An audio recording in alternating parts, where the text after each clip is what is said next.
Kalau kita tahu, Taruh mic dulu.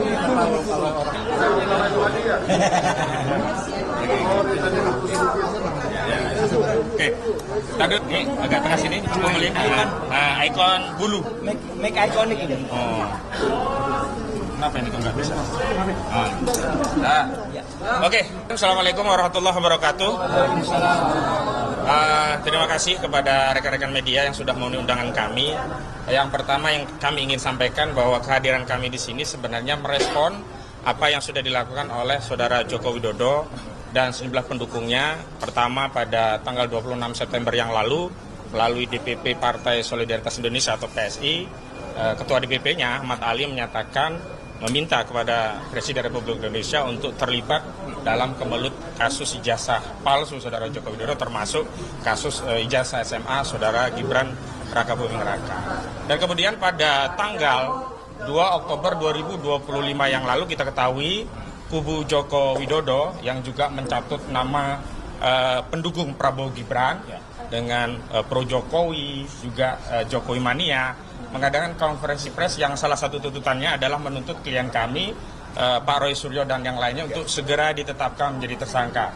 Dan terakhir kita tahu bahwa Saudara Joko Widodo berkunjung kepada Presiden Republik Indonesia pada 2 Oktober yang lalu, meskipun tidak dibocorkan atau disampaikan kepada media apa yang menjadi agendanya, kami menduga bahkan meyakini di antara agendanya adalah membahas soal ijazah yang hari ini masih menjadi kemelut, termasuk ijazah putranya yang saat ini menjadi Wakil Presiden Republik Indonesia yang bermasalah karena diduga tidak memenuhi syarat sebagaimana diatur pasal 169 huruf R Undang-Undang Nomor 7 Tahun 2017. Baik, yang pertama ingin kami sampaikan adalah pertama begini kepada Pak Presiden Prabowo Subianto juga seluruh pendukungnya, kami tegaskan bahwa advokasi terkait mengungkap ijazah Saudara Joko Widodo ini tidak ada hubungannya dengan Presiden Prabowo Subianto, baik secara pribadi apalagi sebagai pejabat kepala negara sekaligus kepala pemerintahan. Sehingga kami memahami bahwa narasi Prabowo Gibran yang dilibatkan dalam press conference yang dilakukan oleh pendukung Joko Widodo yang diantaranya menuntut klien kami untuk segera ditetapkan tersangka adalah narasi yang ingin meminjam kekuasaan untuk terlibat mendukung Saudara Joko Widodo dalam kemelut ijazah palsunya. Kami tegaskan bahwa kasus ijazah palsu ini hanya dan untuk atas nama Saudara Joko Widodo, tidak ada kaitannya dengan Presiden Republik Indonesia hari ini, yakni Prabowo Subianto, baik secara pribadi maupun kelembagaan. Selanjutnya kami ingin tegaskan bahwa klien kami ada temuan baru melalui data yang ditemukan di Komisi Pemilihan Umum, yakni data ijazah yang sudah dilegalisir yang itu merupakan milik Saudara Joko Widodo yang pernah digunakan untuk kontestasi Pilpres pada tahun 2019 yang lalu.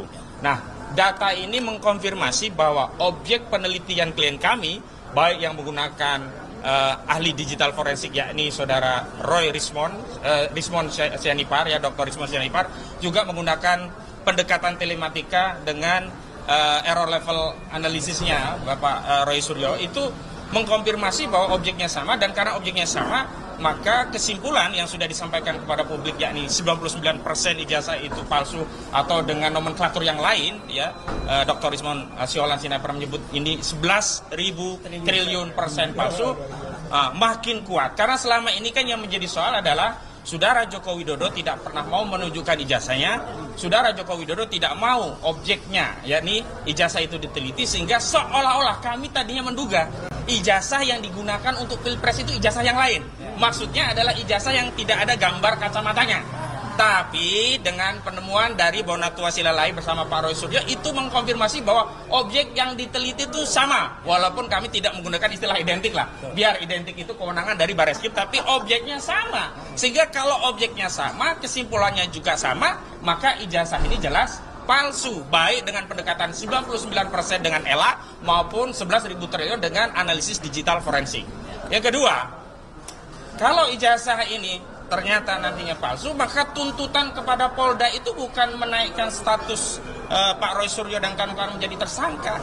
Justru konstruksi hukumnya, tuduhan pencemaran nama baik 310 KUHP dan juga tuduhan fitnah 311 KUHP yang dianggap itu terjadi karena objek ijazahnya itu disebut palsu.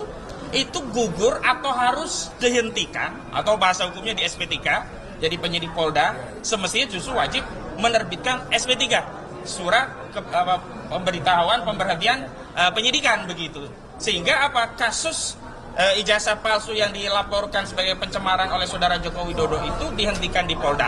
Dan hari ini justru kami datang ke Barreskrim, tadi juga sudah ada surat yang diserahkan melalui Irwasum, dalam rangka untuk apa? Ini adalah temuan yang harusnya membuka kembali kasus dugaan ijazah palsu 263 KUHP yang sebelumnya sudah dilaporkan namun dihentikan melalui proses penyelidikan.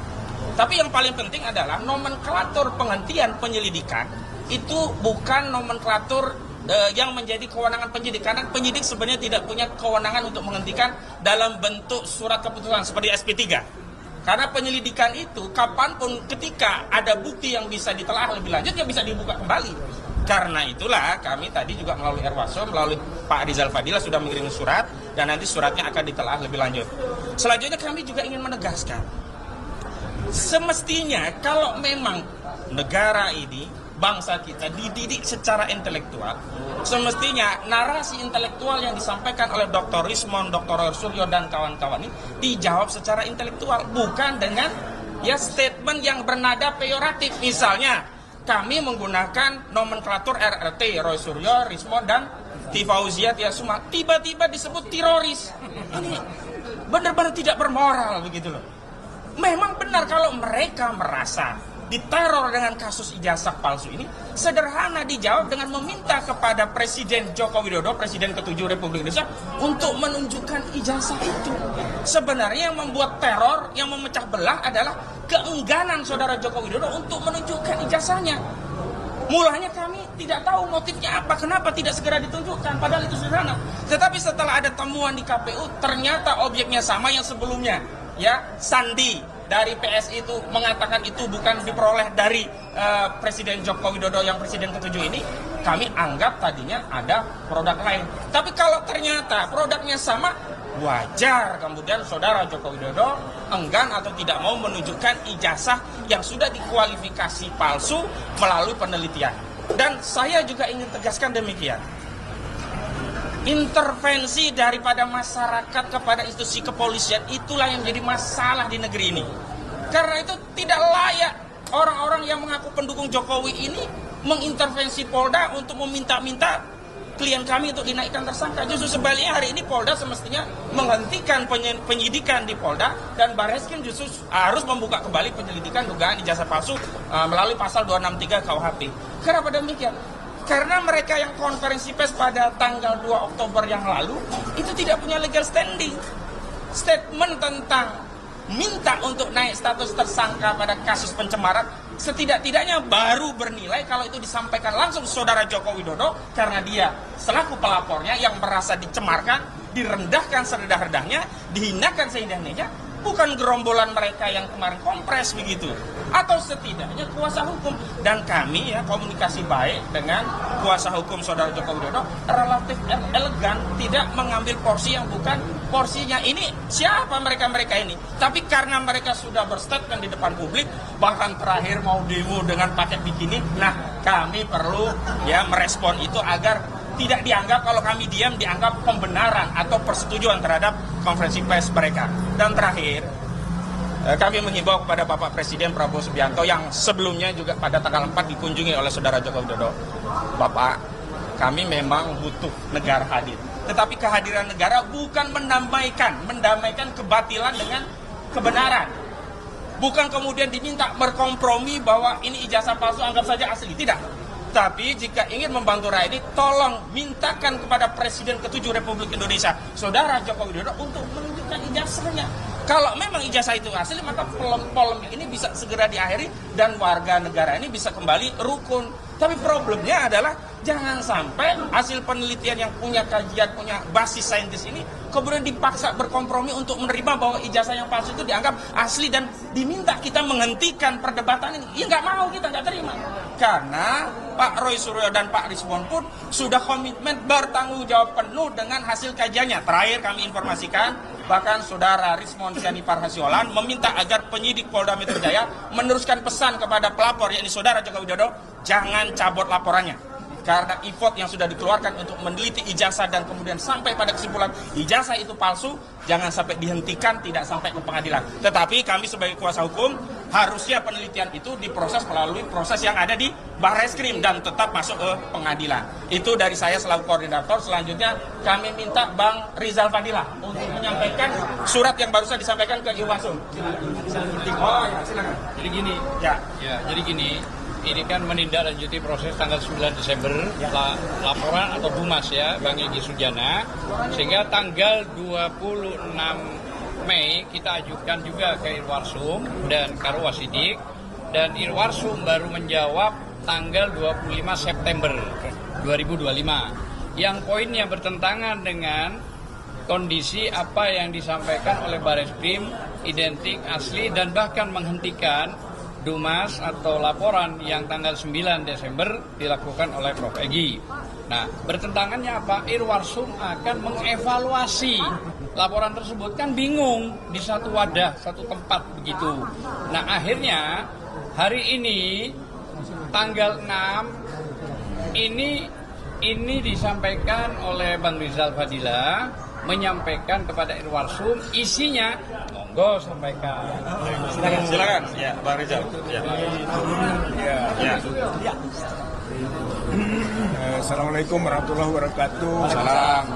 Surat itu menyangkut tentang juga temuan akhir dari Pak Roy Suryo ya, berkaitan dengan masalah bahwa ijazah yang selama ini disembunyikan oleh Joko Widodo dan juga dibantu oleh pihak kepolisian itu bisa kita yakini itu palsu gitu. Saya kira surat ke Irwasum itu sebetulnya merespon temuan itu yang kemudian kita kaitkan dengan apa yang sudah terdahulu dilakukan penghentian penyelidikan yang seharusnya dengan surat ini kita minta penyelidikan jalan lagi.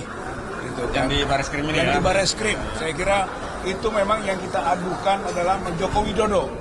Maka Joko Widodo yang harus diproses dengan temuan baru tentang KPU memberikan informasi atau data itu. Nanti Pak Roy yang tentu akan lebih detail untuk itu. Tapi maksudnya bahwa agar ada satu kebersamaan antara proses yang lalu dengan proses yang sekarang berjalan lagi. Jadi intinya Barreskrim membuka kembali gitu kan kasus yang sudah disebut dihentikan oleh Dirtipidum ya Pak Brigjen Johandani Rahardjopuro yang kita juga sudah adukan melakukan tindak pidana obstruction of justice. Saya kira itu juga harus terus diproses. Gitu. Saya kira dengan adanya surat Irwasum terakhir 25 September membuat surat Irwasum yang menyatakan bahwa surat yang lalu masih diproses dan sudah keluar surat Kapolri untuk yang nanti jawaban detailnya disampaikan kepada kita semua. Jadi itu. Kemudian yang kedua, kami juga melampirkan kepada pihak Irwasum yang nanti ditembuskan ke pihak Kapolri dan juga kepada Presiden. Saya atau kami lampirkan dengan buku ini. Buku publik yakin ijazah Jokowi palsu. Gitu.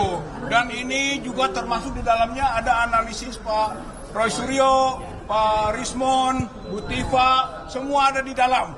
Ditambah dengan pandangan-pandangan publik, dengan polling, survei dan sebagainya. Insya Allah gitu kan bersama dengan hasil penelitian Dr. Suryo, Dr. Rismon, mudah-mudahan ini menjadi bagian dari proses pembuktian bahwa apa yang ditemukan terakhir itu benar adanya, bahwa ijazah Joko Widodo palsu. Ijazah Joko Widodo palsu. Saya kira ini saja yang bisa disampaikan. Assalamualaikum warahmatullahi wabarakatuh. Lanjut Pak Roy. Assalamualaikum warahmatullahi wabarakatuh. Salam warahmatullahi. Saya insya Allah tidak akan mengulangi tadi statement-statement yang pertama-tama sudah disampaikan oleh Pak Ahmad Kosinudin selaku koordinator non litigasi dari kami. Kemudian ada juga Pak Rizal Fadilah, juga sebelumnya tadi ada Pak Azam ya. yang sudah menyampaikan surat dan kami setelah surat itu diterima, kami melakukan konferensi pers ini. Ada beberapa poin penting yang ingin kami sampaikan. Yang pertama, tadi disebut-sebut oleh Pak Kosinudin, apa itu bukti yang kami terima dari KPU, Komisi Pemilihan Umum. Alhamdulillah, proses yang lama itu tidak begitu saja. Proses yang lama dari KPU itu sudah kami terima minggu yang lalu bersama dengan Pak Dr. Bonatua Silalahi, dengan Pak Michael Sinaga, ya. Kami menjemput surat itu di KPU. Karena tidak hanya KPU sebenarnya, kami mengirimkan itu ke 8 institusi. Termasuk diantaranya KPU Pusat, KPU DKI Jakarta, KPU Solo, dan beberapa tempat lain. Termasuk juga ke ANRI, ya, Arsip Nasional Republik Indonesia, dan tempat lain. Semuanya adalah harus memegang arsip itu. Karena seorang presiden yang kemudian sudah mencalonkan diri selaku calon presiden waktu itu dan calon wakil presiden itu pasti selalu ada pertinggal suratnya. Tidak mungkin tidak ada. Dan analisis kami adalah menggunakan analisis yang sudah pernah digunakan, penampakan itu ketika pertama kali ditunjukkan oleh Dr. Sigit Sunarta tahun 2022 di kampus Unas Gajah Mada. Yang terakhir lucunya, oleh Rektor UGM tidak berani ditampilkan lagi. Padahal itu penampilan pertama. Penampilan kedua adalah ketika seorang kader partai, ya, partai gajah itu, ya, partai yang nggak punya ijazah itu, ya, itu menampilkannya di akun Twitter, di akun X pada tanggal 1 April 2025. Hanya justru dialah justru sebenarnya, meskipun yang ditampilkan itu adalah asli, tapi dialah yang harus kenakan sebenarnya pasal 32 atau 35 Undang-Undang ITE. Karena dia membuat tidak tepatnya gambar itu dibuat miring. Tidak miring, apa dibuat miring itu berarti dia melakukan rekayasa. Apapun itu, gambar-gambar itu adalah similar. Ya, similar itu mirip. Akhirnya yang mirip itu kemudian kami cross-check dengan penampilan dari Barreskrim. Jadi yang kami gunakan sebagai bukti sahih adalah yang ditampilkan Barreskrim, meskipun itu hanya berupa fotokopi dan terlipat. Tapi meskipun berupa fotokopi dan terlipat, itu ditampilkan di institusi resmi milik negara, yaitu Barreskrim.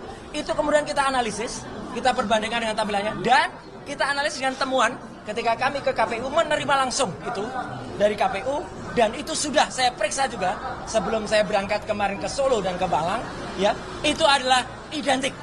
Artinya apa? Hasil penelitian kami dalam buku setebal 700 halaman Jokowi's Paper, dia mengatakan 99% ijazah itu palsu. Berarti kesimpulannya, apa yang dikumpulkan oleh Jokowi di KPU dan insya Allah di tempat lain adalah palsu juga. Jadi itu yang paling penting, 99,9% ijazahnya adalah palsu. Dengan demikian, maka kami sangat menghormati, mengapresiasi apa yang disampaikan oleh mantan Kabar Eskrim, ya, Pak Susno Dwaji, dalam acara di salah satu TV bersama dengan Pak Herman, yang mengatakan kasus di Polda Metro Jaya harus dihentikan karena tidak sesuai dengan apa yang karena ijazahnya tidak terbukti asli. Kalau ijazahnya palsu, berarti apa? Berarti pasal pencemaran nama baik, apalagi penghinaan, fitnah itu juga tidak ada. Justru kasus yang ada di Barreskrim ini harus dibuka kembali. Maka surat itulah tadi. Jadi nyambung ya kronologinya. Surat itu tadi yang diberikan. Dan ini saya tambahkan sedikit ya. Alhamdulillah saya barusan saja hari Jumat yang lalu dari kota Solo. Solo itu kota tempat, dan di Solo itu kami berada di Kertopuran, daerah tempat, dan kami berada di Gedung Umat Islam, ya, itu gedung yang sangat bersejarah, perkembangan umat Islam dekat Keraton Surakarta di Ningrat, ya, di kawasan Baluarti. Kami mengadakan bedah buku, diikuti oleh ratusan orang, ada sekitar hampir 300 orang, dan sukses. Dan di kota Solo yang kami tadinya khawatir, wah jangan-jangan kami menang penolakan, tidak sama sekali. Justru di sana masyarakat mengeluhkan, mulai dari saya turun di bandara, ya, sampai dengan kemudian kami makan sate, ya, di satu tempat, ya, itu semua masyarakat mengeluhkan, bahkan masyarakat minta tanda tangan, minta bukunya kemudian ditandatangani lagi dan lain sebagainya. Dari Solo perjalanan saya jalan darat ke Malang. Alhamdulillah di tengah jalan ketika kami melakukan sholat zuhur, ketika kami berhenti sholat asar, dan hampir sampai di kota Malang kami berhenti di rest area di Batu. Masyarakat rata-rata itu menunggu, ya, hasil ini, dan mereka melakukan apresiasi dan mereka menyampaikan salam kepada semua teman-teman tim hukum, ya. Karena waktu itu saya hanya bersama Dr. Tifa dan saya bersama Pak Refli Harun, ya, juga bersama teman yang lain. Ada satu teman lain lagi. Alhamdulillahnya saya Malang. Kenapa saya ini penting, ya? Malang malam sebelum kami datang, kami mendapat kabar bahwa sekelompok orang melakukan persekusi. Sekelompok gerombolan orang melakukan, padahal itu adalah ceramah keagamaan yang tadinya dilaksanakan oleh Gus Nur. Kemudian ada Gus Raimon, ada juga Gus Arif, itu dibubarkan, dijaga oleh mereka pada malam hari itu. Jadi nggak boleh. Ini jahat sekali. Ini benar-benar jahat. Padahal kami sudah mendapat izin. Ya, akhirnya malam hari itu juga kami ke Polres dibantu salah satu. Hanya bergerak sendiri-sendiri.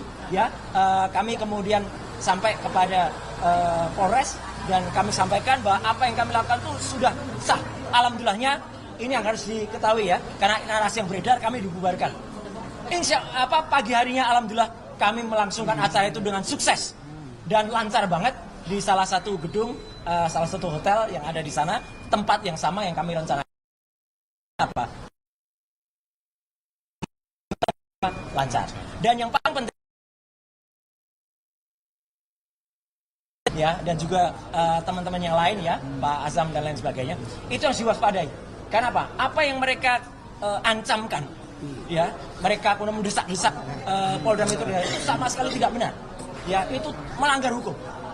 Apalagi saya langsung ingat ketika seorang perempuan di sana, ya, itu mengancam akan melakukan tindakan dengan melakukan porno. Itu pelanggaran terhadap Undang-Undang Nomor 44 tahun 2008, khususnya di pasal 4 ayat 2.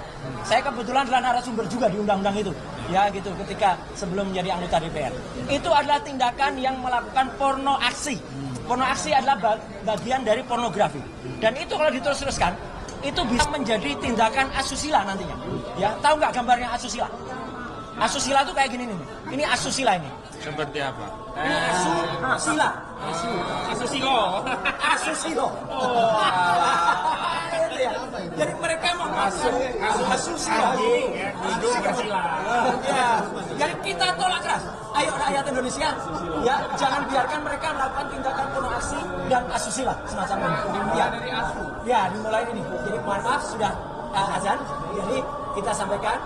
Kami melakukan tindakan yang terstruktur dan terukur. Kami sampaikan surat dan insya Allah kami mohon doa restunya rakyat Indonesia. Mari kita teruskan masalah ini di Barreskrim dan kemudian yang ada sampai di pengadilan di Barreskrim.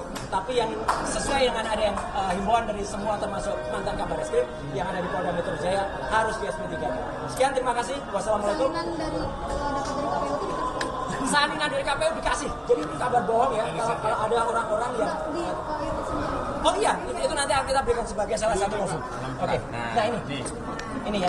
Meskipun ini kami pertanyakan, ada beberapa kok ditutupi.